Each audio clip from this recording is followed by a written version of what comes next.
L'appel à création, il est très bienveillant. C'est un endroit où c'est très chaleureux, où l'écoute est là et on se sent jamais jugé aussi de ce qu'on connaît ou de ce qu'on connaît pas, de là où on en est. Au contraire, je trouve qu'on nous invite plutôt à nous dire que notre parole est légitime. Et ça m'a émue parce que je me suis sentie entendue. À voix haute pour la biodiversité, c'est le podcast de l'association Humanité et Biodiversité où la parole des jeunes fait la différence.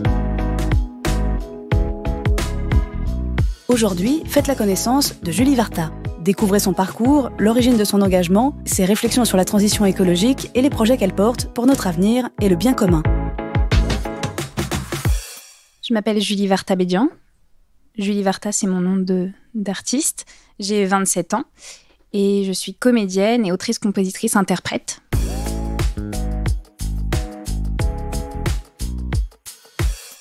Mon lien à l'autre, en tout cas au vivant qui m'entoure, c'est quelque chose qu'on m'a appris depuis que je suis petite. Ça vient aussi de mon éducation.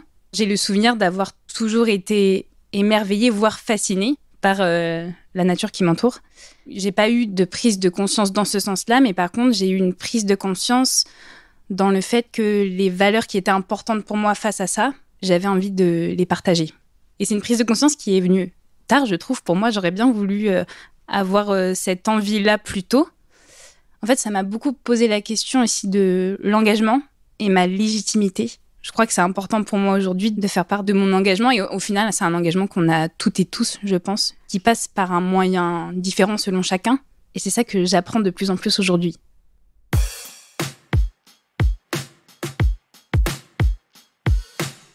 Alors, j'ai découvert le concours parce que je suis beaucoup les artistes émergents, émergentes. Et du coup, comme Colline Rion, c'était la marraine de cette deuxième édition, elle avait partagé sur les réseaux l'appel à création pour la deuxième édition. Et en fait, j'avais écrit quelques temps avant un texte sur la disparition des abeilles. En fait, j'étais en formation d'autrice, compositrice, interprète à la Manufacture Chanson. Et c'était un atelier d'écriture et il avait apporté différents journaux. Et on prenait ce qu'on voulait. Une phrase, un mot, l'article en entier pour en faire un texte. En fait, ça tournait beaucoup autour de l'empathie, c'est-à-dire il y avait une identification à l'abeille et donc à la déconstruction de leur habitat. Et il y avait une image forte justement autour d'imaginer nos immeubles s'effondrer. C'est aussi prendre cet instant de s'imaginer à la place d'eux qui m'a beaucoup émue. Et donc du coup, c'est là où j'ai écrit ce texte. J'ai pas l'habitude en fait aussi d'écrire sur ça. Et je savais pas quoi en faire, et même c'était presque dur musicalement pour moi de le chanter. Parce que c'était clairement une chanson au niveau de sa structure, mais j'arrivais pas à chanter ça aussi parce que c'est violent. Et puis, c'est 3 mois après, je suis tombée sur ce concours-là. Et là, je me suis fait « Ah !» Et je sais pas, ça a débloqué quelque chose. Aussi, je pense parce que l'appel à création, il est très bienveillant. Comme si on me disait « T'as la place d'y aller, de partager... C'est une histoire aussi de sensations, enfin d'émotions. Je crois que c'est la retranscription de mon émotion à l'état brut. Surtout que j'ai du mal en plus en général à parler. Et j'arrive plus à le faire en chantant. Et là, le texte, je l'ai repris tel quel. Je l'ai pas touché.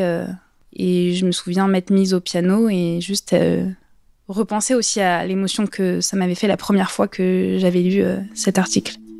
Et juste sans réfléchir, laisser l'émotion aussi parler d'elle-même musicalement. Et du coup, ce concours m'a permis aussi via mon moyen d'expression, au final, la chanson. Et c'est ça qui est super dans ce concours-là, c'est que on peut s'exprimer de la manière dont on arrive à le faire. Et ça a libéré vraiment quelque chose pour ce texte-là, et je le sens aussi pour une suite. Enfin, le fait que je sois là aussi, ici aujourd'hui, c'est pas anodin non plus. Enfin, je pense que c'est un parcours aussi dans l'engagement que j'ai envie d'avoir et de la manière dont j'ai envie de le faire.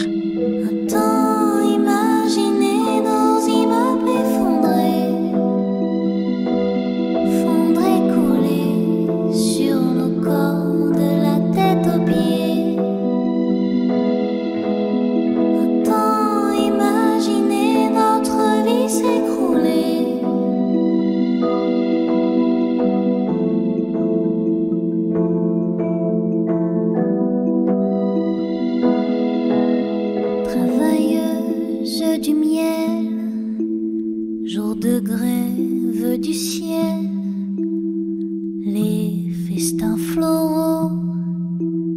Fané par manque d'eau, au pied du séquoia, Lapis mellifera se niche sous la terre, sa ruche fond, c'est son heure dernière. Un temps imaginé dans immeubles effondrés,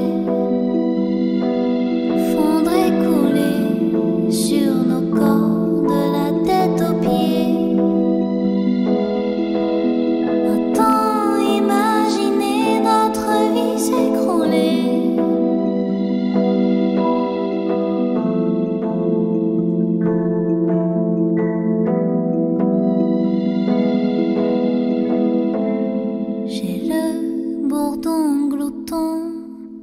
Au creux de mon oreille et au creux de ma main, une si belle abeille. J'attendais pas forcément de recevoir quelque chose du concours. Déjà pour moi, de participer et de parler à voix haute de sujets sur lesquels j'ai pas l'habitude de m'exprimer, pour moi c'était une grande avancée personnelle. Et je me rappelle que je suis arrivée à la soirée de la remise des prix, je m'attendais pas en fait à tout ça. Et ça m'a émue parce que je me suis sentie entendue et j'ai senti aussi que on donnait de l'importance aussi à mes ressentis, mes émotions sur tel sujet. C'est quelque chose de personnel aussi de dire ce qu'on pense des choses. Et du coup là j'ai senti que c'est un endroit où c'est très chaleureux, où l'écoute est là avec beaucoup de bienveillance et on se sent jamais jugé aussi de ce qu'on connaît ou de ce qu'on connaît pas, de là où on en est. Au contraire, je trouve qu'on nous invite plutôt à nous dire que notre parole est légitime. Ça a aussi ouvert ma curiosité sur là aussi où je pourrais apporter mon aide. Pour moi, je sens que c'est le début de quelque chose. J'ai l'impression d'avoir une grande partie, 26 ans, où oui, j'ai été très sensible à ce qui m'entourait et qu'aujourd'hui, là, ce concours, ça a ouvert une autre partie où, ok, maintenant, qu'est-ce que je fais avec ces ressentis-là, ces émotions-là, cette urgence, ces angoisses et les espoirs aussi. Parce que quand il y a de l'urgence et de l'angoisse, il y a aussi forcément, du coup, toute une partie où on se dit, ok, qu'est-ce qu'on va faire avec ça, vers où on a envie d'aller, plutôt que de continuer à subir là où on en est.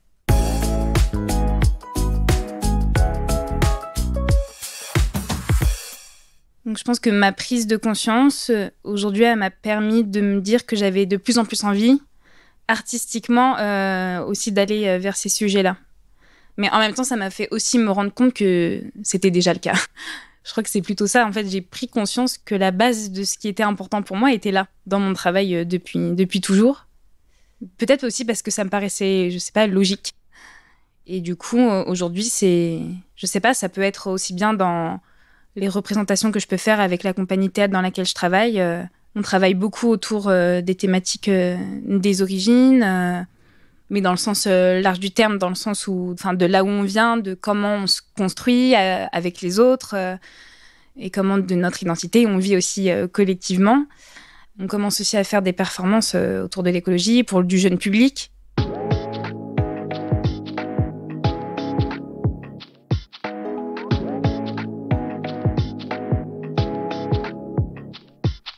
Je me sens pas du tout dans le désert face à ce sujet-là, parce que j'ai l'impression j'en parle tous les jours. Vraiment, que ce soit avec mes amis, ma famille, et puis aussi dans mon travail au final, puisque c'est des sujets auxquels je suis très attachée et je tourne beaucoup autour. Si on me parle plutôt des gens de ma génération, de mes amis, je pense que c'est quelque chose dans lequel on grandit ensemble dans cet éveil. Mais par exemple, si je pense à mes parents, là, c'est plus quelque chose dans la discussion, dans l'échange, où je me sens plus du rôle de aussi les aider à faire prendre conscience. Peut-être que l'éveil, j'ai l'impression de la jeunesse, est là par rapport aux générations d'avant. Je crois qu'on apprend tous et toutes de tout le monde. Et c'est important de ne pas minimiser la parole des jeunes, justement. C'est souvent le cas quand on est à 2 doigts de perdre quelque chose, on se rend compte de la valeur que ça a.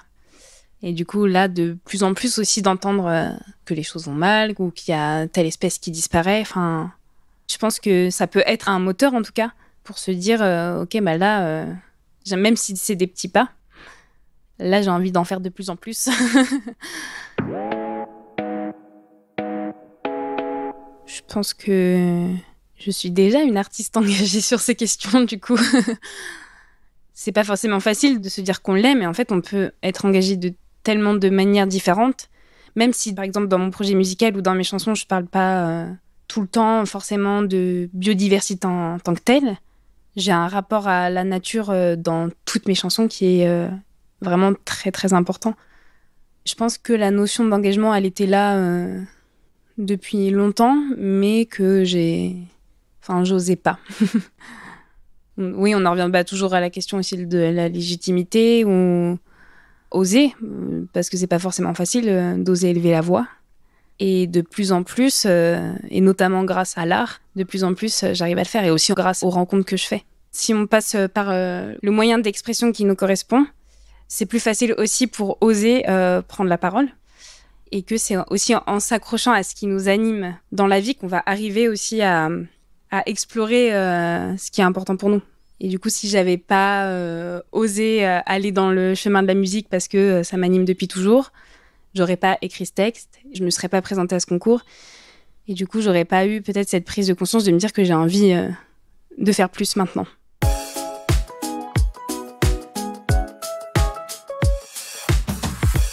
Ce qui m'aide aussi dans la musique ou dans le théâtre, c'est que je raconte des histoires.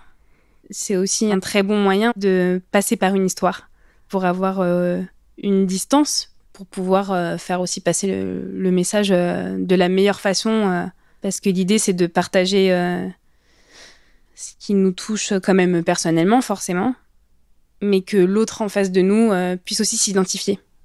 Passer par la musique ou par le théâtre, ça me permet de prendre de la distance sur les sujets que je raconte et du coup, par le vecteur de l'émotion, de toucher la sensibilité en fait du public. Et moi, en tant que spectatrice aussi, si je me mets en miroir, c'est quand on touche à ma sensibilité que je retiens le plus le message qu'on a envie de me faire passer. Je crois qu'aujourd'hui, c'est important de plus en plus de revenir par ce côté des sensations et des émotions.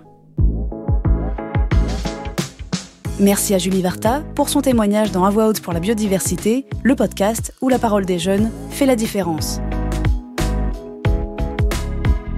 Si vous avez aimé ce podcast, montrez-le sur votre plateforme d'écoute avec 5 étoiles et un commentaire. Pour agir et nous rejoindre, retrouvez Humanité et Biodiversité sur le web et les réseaux sociaux. Et rendez-vous dans 2 semaines pour un nouvel épisode.